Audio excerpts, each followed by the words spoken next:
À l'âge de 12 ans, ma fille aînée a commencé à créer des mandalas elle-même. Donc elle faisait ses formes et tout ça.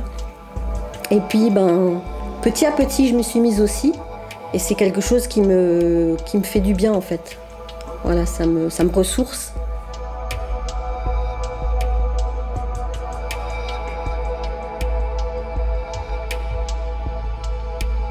Donc c'est en même temps une transformation intérieure, le fait de pouvoir mettre ça dans la matière.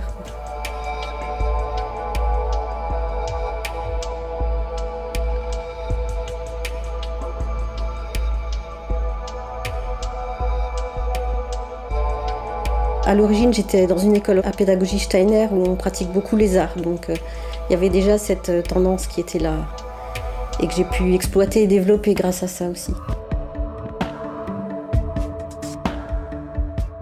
C'est un état un peu méditatif, même si par exemple je peux mettre de la musique en même temps, quelque chose qui me fait du bien, et puis je laisse aller en fait.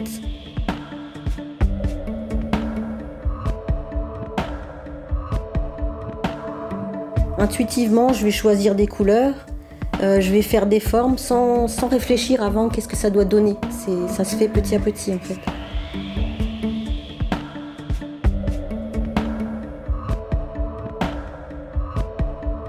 Déjà dans mon enfance, j'ai toujours adoré créer, eu ce besoin en fait, c'est un besoin vital chez moi.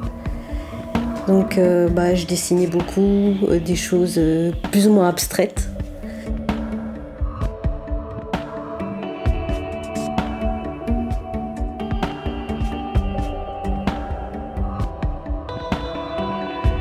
Au fil des années, ça a évolué. Après, j'ai fait des choses en laine, puis j'ai fait des choses en tissu, puis différentes sortes de peintures, etc. Jusqu'à arriver là où ce que je fais actuellement, c'est plutôt tout ce qui est mandala, fleurs de vie, arbres de vie. Voilà, plus des ondes de forme, de la géométrie sacrée. Voilà, c'est ce qui me parle vraiment. C'est intuitif, hein, c'est selon le besoin du moment ou ce que j'ai envie d'exprimer ou d'extérioriser.